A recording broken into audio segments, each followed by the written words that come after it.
Harris is a black and queer femme poet, multimedia artist, activist, and mother living in Portland, Oregon. She is on the board of In Other Words and a 2013 Bonus Workshop Fellow, among other things. Ladies and gentlemen, Jamondria Harris!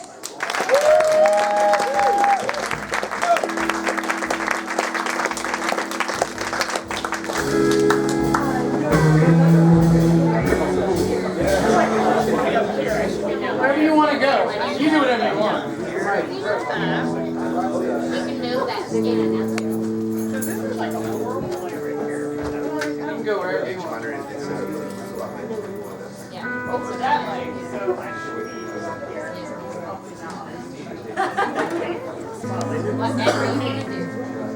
Hello. Alright. So the first thing that I do read is my beat poet.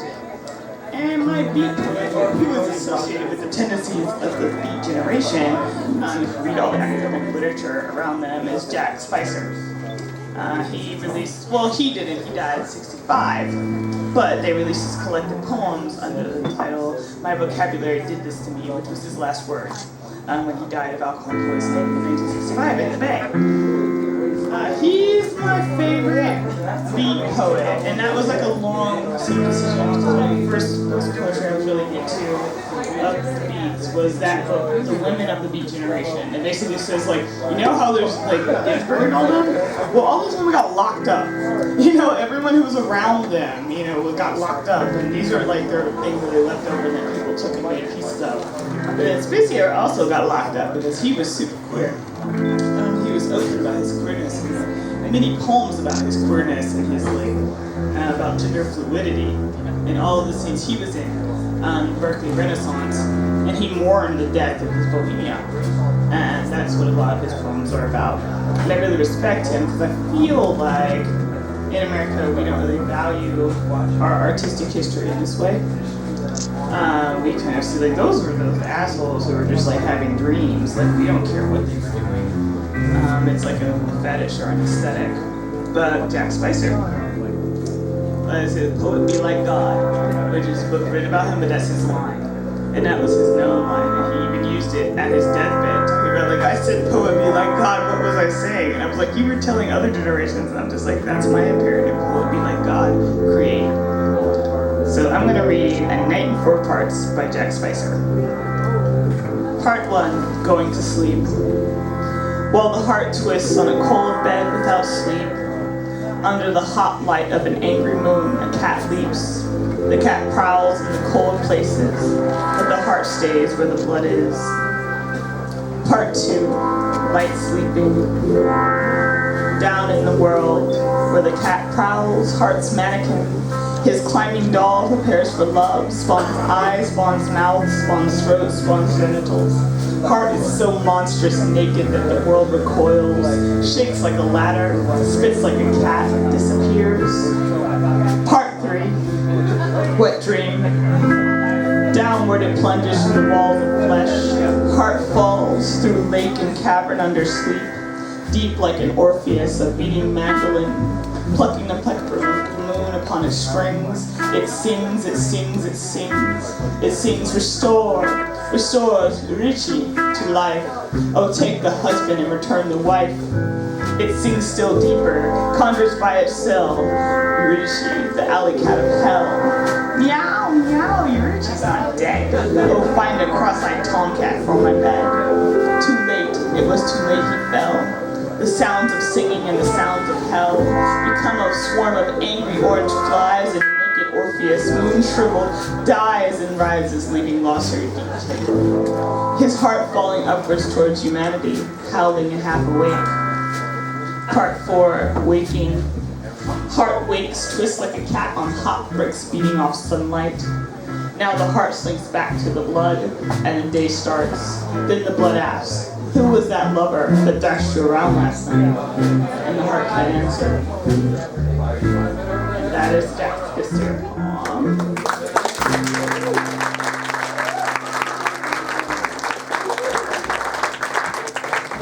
Now I'm going to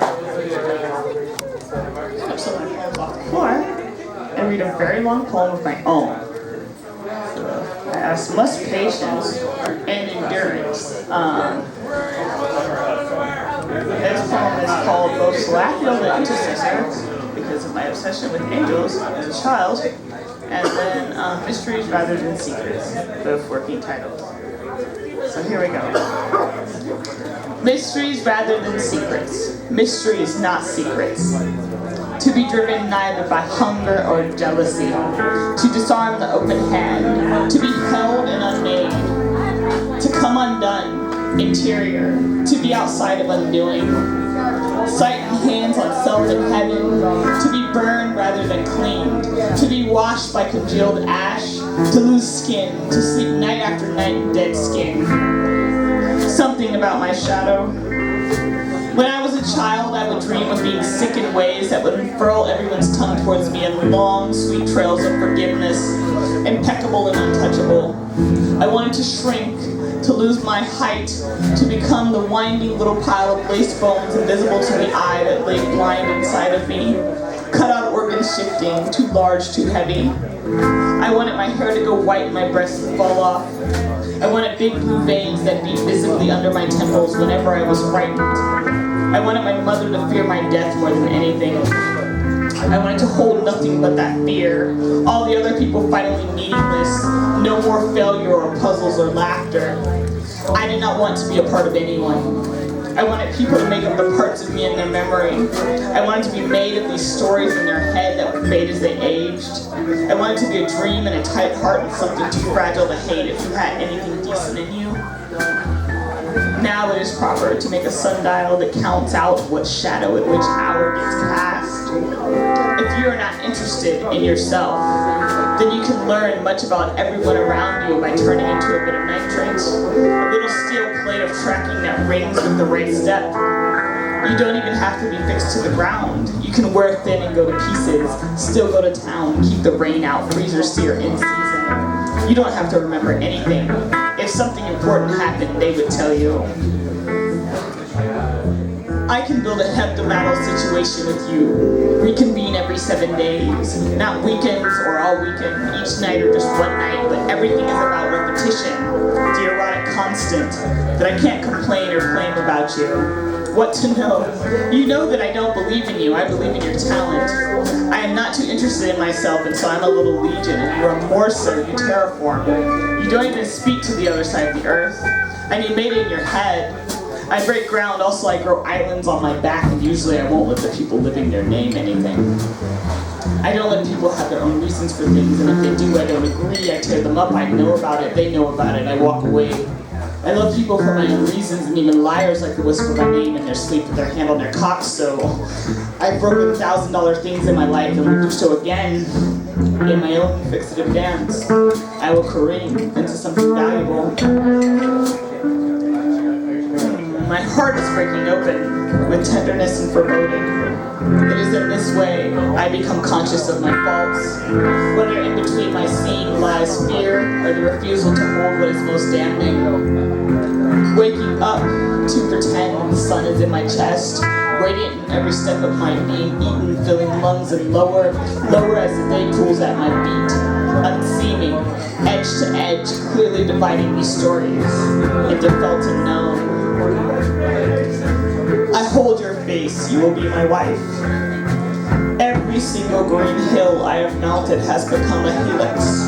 I can count Bay to Delphi, each radio frequency smitten with my blood. I can see it most days.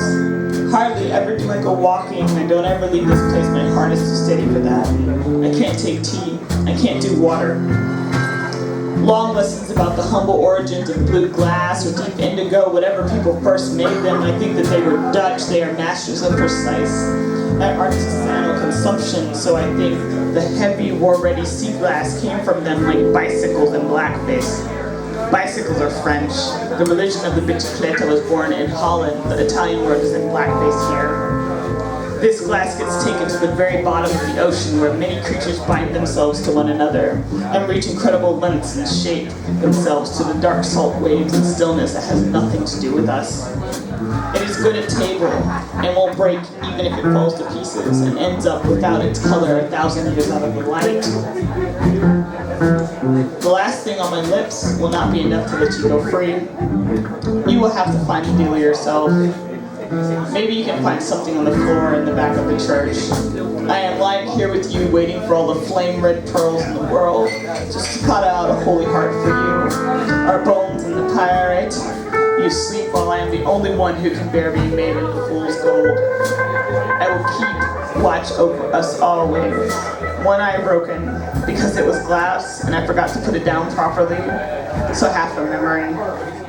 I am honey and cream all the time in the morning. You hate bees, although they can't kill you, which means there's nothing here in my hands for you. My mouth and my hands are empty because I cleaned them for you, and now you won't look.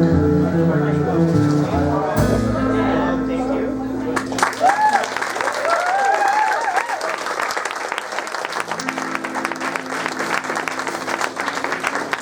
Thank you, Jamondria.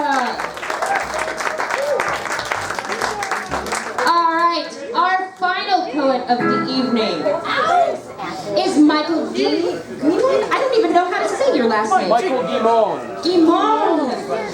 He is affectionately known to everyone as Mike G.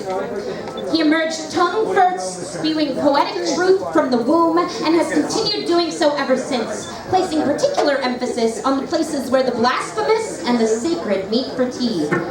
Folks, I give you Mike G.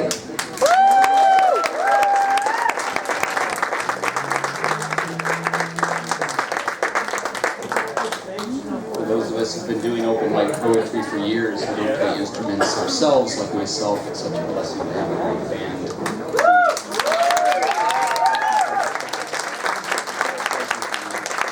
Thank you all for staying over 2 hours, 15 minutes for a poetry event on a Labor Day Sunday. Are you kidding me? Thank you. We don't get much when we choose the poet path. This is about the payment. Thank you so much. We get a chance to do this. I think what inspired me about the Beats is that they gave a big fuck you to conservative literary critics like Lionel Trilling. Lionel Trilling, who thought that you had to write nice and write appropriately, and there were conventions for writing and poetic norms, and people like Ginsberg and Kerouac and Cassidy said, no. We're in our 20s, and we're alive, and we're going to make our own thing. And they did. And Lionel Trilling was pissed. Good. So they shattered open the subject matter of poetry for the rest of us to write about the ugly as well as the beautiful and everything else. So God bless them. All of us who followed the Beats owe them a great debt. The beat poet I'm going to read tonight is Allen Ginsberg's Supermarket in California. And then I will read my own work. So, Supermarket in California.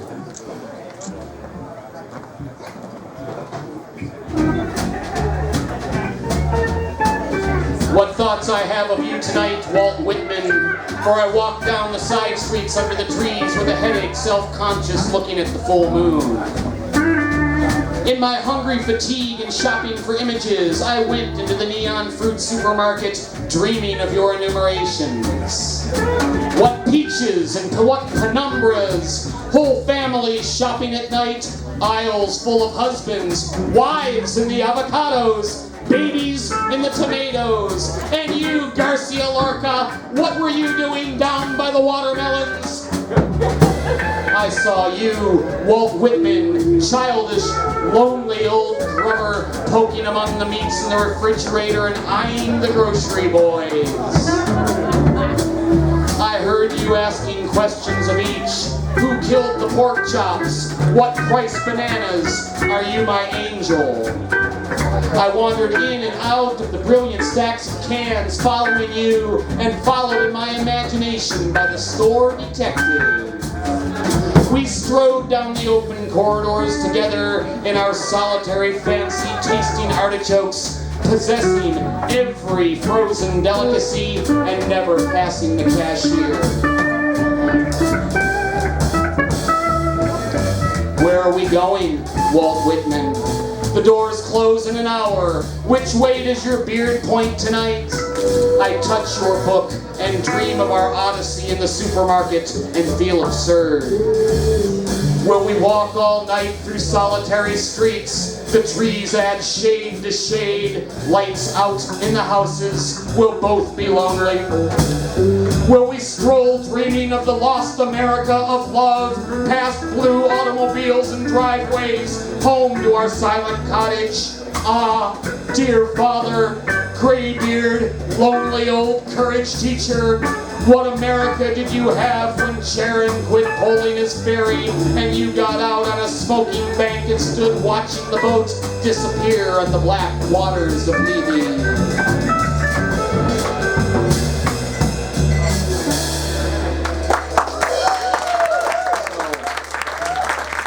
Because the Beats allowed themselves to have fun and didn't give a shit about conservative asshole literary critics like Lionel Trilling, that bastard, I started writing.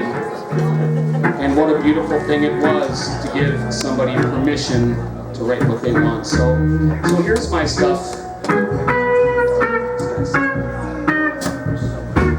Finding Mr. Right. It has come to my attention that Jane Goodall believes in the existence of Sasquatch. Why, Jane? Because I'm a romantic, she says. I'm leaving the chimps behind. They no longer satisfy. My entire life, I've wanted to mate with an undiscovered great ape. I want to discover the hairy root of his genius, be a wife to a non-human husband, wife to a primate Mr. Right.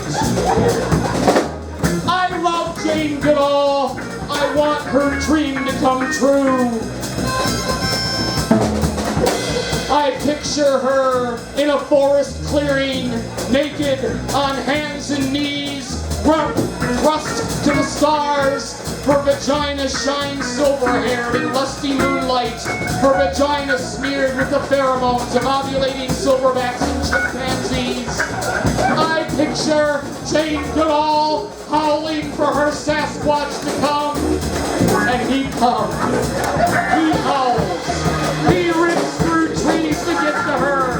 Her once kind eyes now ferocious in lust, fixed to his cock, hard and fur-shrouded, balls dragging the ground, plowing the earth to greet her, and her face, beautiful wild animal face, Jane's face, is now identical to her face as it was before she was born, and a joyful tear drips from her face. She lives out her days in pure beast happiness, yes. She grows back the fangs, claws, and fur she had before. At midnight, they swim in the secret lake. Holding hands, they float on their backs. Jane Goodall smiles. Sasquatch smiles. He scoops his body onto his. His gentle eyes commune with the gentleness of hers. They kiss and kiss as the moon sets and the forest roars, moans, cries, hoots, chirps, sings the same ecstatic, tragic song it always sings, always will. And for the rest of her life in the arms of Sasquatch, Jane sleeps well.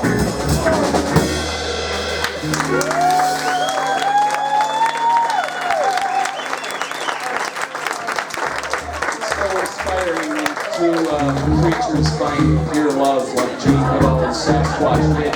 So I decided to keep writing and not kill myself. And now I'm watching the squirrels prepare for winter. Yes! I like to think they've never known the despair of not enough nuts for children or lovers, or the sting of confusion of not knowing what to do, as they dart and climb and their now is all they have lives.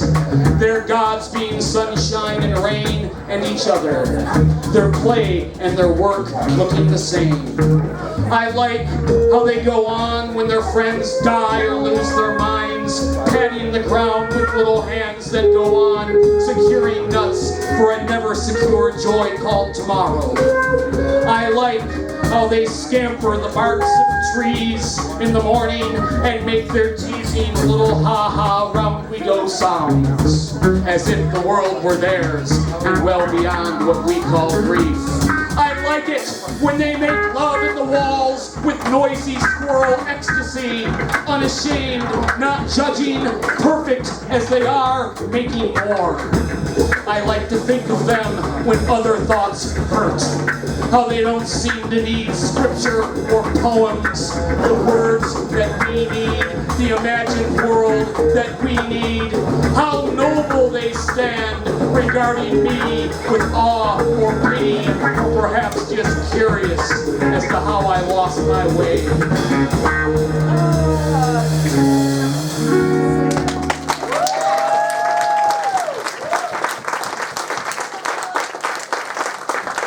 Considering how the squirrels carry on without killing themselves, and how Lionel Trilling, that cocksucker, traditional, conservative critic, I'd like to write nice someday for Lionel Trilling, for him and for you. I'd like to write nice someday, a poem to share with my parents, non-offensive to their suburb slave camp America. I'd like to write about trees, magnificent multifoliate trees, naked, sunny, sweaty, spread-legged trees, beckoning with come-hither crotches. But when I see trees, I see broken fingers and bunches ripping out of the suffering ground, tortured, insomniatic ground, trees that scream not to be. To be a wandering corpse is my dream. To be a zombie writing poems on the complex metaphysics of eating brains. You, Christ nailed to a broken middle finger, I come for you with my own good news. I go back to year 0, stab you in the manger. Squeal, squeal, warmongering God. Squeal, squeal, adversary of free mind in the cock vagina sunrise. You are smiling, I eat your brain. I'd like to write nice someday, Lionel, a brief lyrical piece about my ex-wife. How sublime the sun bleeds on the chains of our domesticity, gashes in the wall where your hurled knives strike. How wide you spread your legs for others our whole time, while I slave to pay for our whole time. The stars you scoop from my mind and toss in the trash I can't get back. The same I do to you. We are sane. Tight and cold is our final draft. No more commingling in the kitchen. No more moaning amid the night radiance as one hot, wet organism. No more grace. I'd like to write nice someday. I'd like to not languish when I wake. borninthemorning.com/languish. I jack off twice by noon. Finish this poem. Jack off again. Languish till I'm back on stage. 6 minutes to thrive. There's a new smoking hot poet in town. It would never work. She's an alpha female. Guess I'll go back to my little notebook and mirror. Keep my crush on the page where it's safe. Oh, dark Lord, let me languish no more. Breathe deep your dark music into my lungs that I may sing something true. A girl giggling in the waves before the rage of going mute. My shoulders slouch from the weight. Take this rage away. I'd like to write nice someday.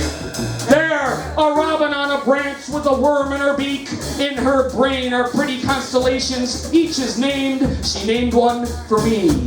She taught me how to sing, not pretty things, true things. The true is not always pretty, my robin said to me.